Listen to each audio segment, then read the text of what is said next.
sidekick, Dobby, and today I am here to talk about There's Someone Inside Your House by Stephanie Perkins.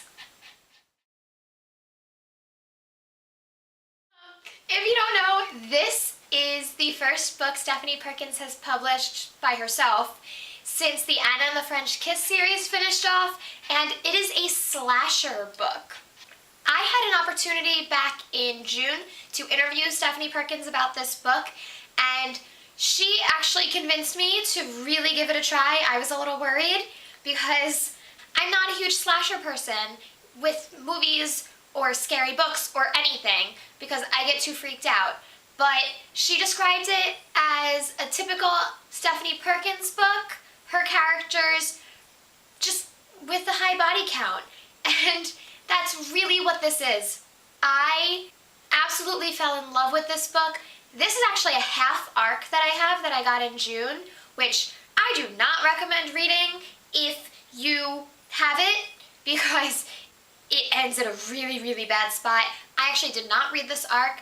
I audiobooked it on my way to YALLFest with my friends Kait and Flo, and that was such an experience. We didn't love the audio voice at first, but we got used to it, and it was great. It was a particularly good book to audiobook, I think, because it did read like a slasher flick, which I'm used to seeing, not so much reading. So that was really cool. It follows this girl named Makani Young, who has been at her current school for a couple years, but left a darker past behind to go there. And she lives with her grandmother, and all of a sudden, people around her start dying. And in typical slasher flick style, it follows mostly Makani and her story, but every once in a while we go to somebody else just in time to see them die, usually. But I enjoyed it so much. I was obsessed with Makani and her story that I'm not going to get into because anything I say might be a spoiler because the action starts right away and everybody is a suspect, obviously. So I can't say who I loved and who I didn't because they could be the killer, right? So I just need to say I loved it. It was through and through Stephanie Perkins. It did not take quite the path I was expecting it to, which I think is a good thing. So it wasn't quite as predictable as I thought it would be. And I really loved it. I ended up giving it 5 stars. It was exactly what Stephanie Perkins said it would be. It was a Stephanie Perkins book with a high body count. If that's what you are looking for, this was amazing. If you're looking for like a real thriller that just focuses on the blood and gore without any type of romance or anything else, maybe it's not for you. If you're looking for the romance and can't handle a little blood and gore, maybe it's not for you. But if you're going in ready for that combination, it was phenomenal. I think that's it for my non-spoilery section. Definitely check it out if you have any interest. If you're a little nervous because it is a slasher book, I think you can handle it. Yeah, I think you can. Okay? Okay, if you haven't read it yet, go read it and then come back. Okay? Okay, bye.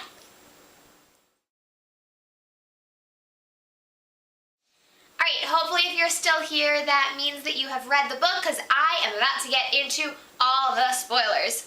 Alright, obviously I am in my David gear right now, and one thing I found interesting is the fact that you find out who the killer is halfway through the book, which I was not expecting. I thought we were going to get through the whole thing without knowing, but I kind of like it because, again, it takes away some of the cliche of slasher stories where the whole thing's who did it, who did it? Is it him? No, he's dead. Is it her? No, now she's dead. You got that for the first half of the book, but then all of a sudden, that wasn't the case anymore. I also liked that when Makani and Ollie and all of them were like, Zach's the next target, it flashed to Zach, and we were sitting there like, oh no, Zach, like, get to him, but then it starts switching between him and Caleb. We were like, wait, are there 2 killers? Are we gonna see 2 people die at the same time? What is happening? Maybe Ollie really is one of them. them. I was so determined. Not so much that Ali was the killer, because I didn't want him to be. I wanted them to have a happily ever after. I really thought we were going to get to the point where Makani thought he was, though. And I'm kind of glad we didn't, because again, that's very cliche, that's very Scream. And this didn't take any of the, I mean, it started out with the Scream paths, obviously, because it's just typical slasher movie. But it didn't take any of those super, super, super cliche paths, which I really liked.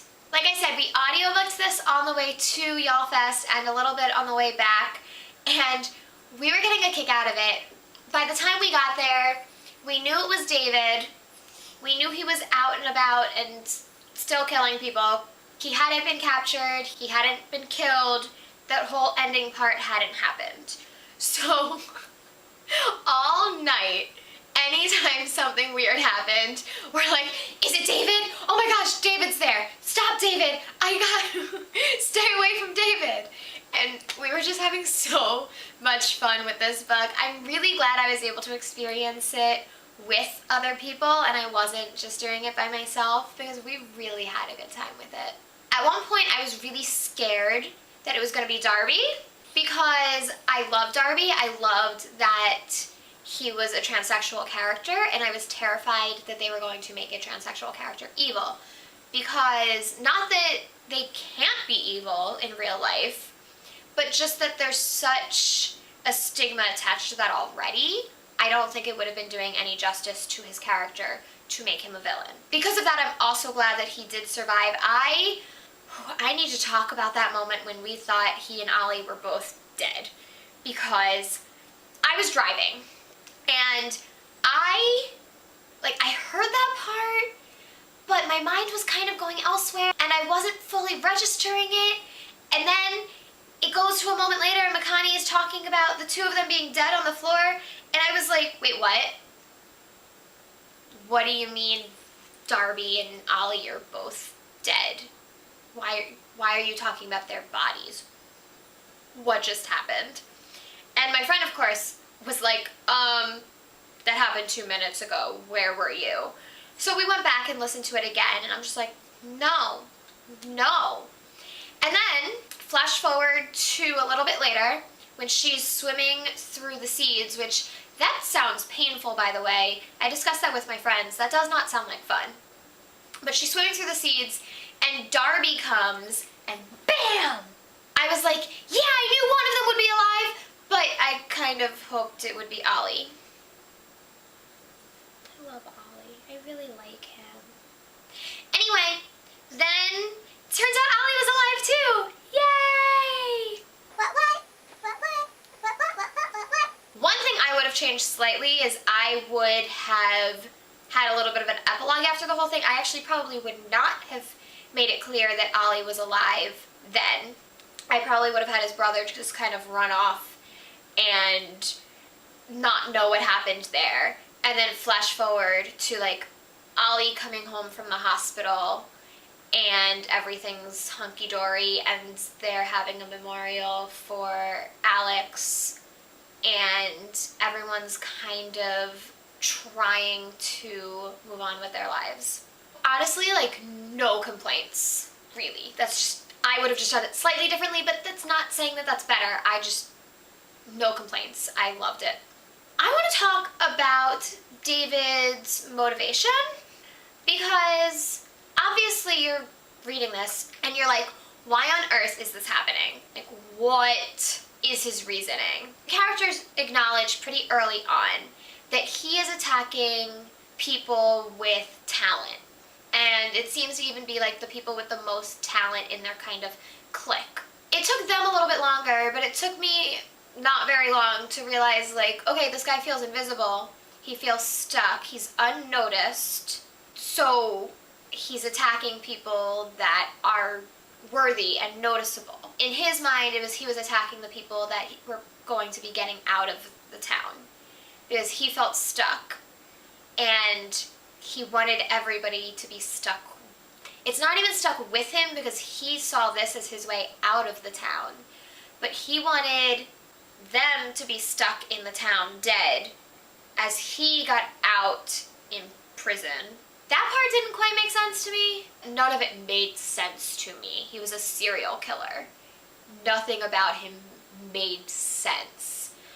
But as far as motives go, that like killing people that are gonna get out at least seems a little bit more realistic and understandable in a weird sense of the word understandable than him attempting to use that as his way out of the town.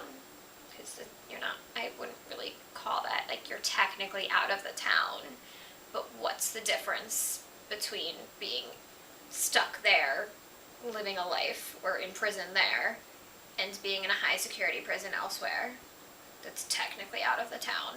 I don't personally call that better, but okay, David. For the most part, I was okay listening to it. I don't know what I would have been like if I had been reading it on paper, but there were a couple times where all three of us in the car were just like, ew. Specifically when she saw the pictures of like the neck, and she talked about like being able to see the inside of the skin, and yeah, that was a little much. Thanks, Stephanie Perkins. I didn't love Alex. She was definitely my least favorite character of like the good people, but I started to like her more right before she died, basically. That was unfortunate. She didn't even get like a good death scene. It was just like, somebody screamed and they lunged at her and she was okay, but oh my god, Alex is dead, and he ran into the field. And Ollie just started running after him. And they were like, oh my god, Alex is dead. We need to be here with her. But no, Ollie just ran over there. I need to chase him, so I'm going to chase him. And Darby needs to chase me. And also, when we're like halfway through the book, and we're sitting there in Makani's house, and they had just, had some fun. Oh my god. I need to talk about that. But, and she's just walking around, and at this point I was in full like, please tell me it's not Ollie. Please tell me it's not Ollie.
You cut a girl's hair with a knife. Therefore, you deserve to have your arm sliced open? No. That makes absolutely no sense. But in her mind it did. And I love that scene where Ollie was like rubbing her back and being like, no, it's okay. You're still a good person. And I was like, oh, please don't be a murderer. But by that point we'd already known it was David. But I was like, what if there are two? But there weren't! Yay! I find it interesting, and one thing that's not super believable is the fact that David snuck into all of these different houses repeatedly over the months leading up to him becoming a serial killer to torture them. Like, we know Makani had her drawers and cabinets left open, and she thought she was going crazy, or her grandmother was being senile. And there was the egg timer thing with the one from the very beginning. They think that Rodrigo might have had his furniture moved multiple times, just not as much as that last time. We don't really know what was going on with Caleb or Matt, I don't think. I don't know. That would be tough. Oh, and the girl from the end. We don't know what exactly was going on there, but I think she mentioned there was something. I don't know. But, yeah. And you'd think they should have gotten that out so anybody that was like, weird stuff has been happening to me, could be like, oh, I'm a target. Oh, and why on earth was anybody going anywhere alone? Come on! There's a murderer on the loose. Like, the girl at the end, her parents tried to leave her with her brother, and her brother's just like, all right, you'll be fine, I'm going out. Are you kidding me? So when your sister is murdered, it will be your fault. Cool. Katie hurt a lot. Because she was so nice, and she was so nice to Zach, and I was like, oh, I kind of like them, and then she died, and her mom was the nurse that was so nice. Anyway, I'm just going on and on. I really enjoyed this, as you can tell. I think I might have liked it better in audiobook form than I would have actually reading it, but I don't know for sure. Let me know what you thought if you read it or listened to the audiobook. I don't care. I want to know either way. Don't forget to give me a thumbs up. Follow me on Twitter at ReaderGonnaRead and subscribe by clicking up there. I will talk to you next time. Bye!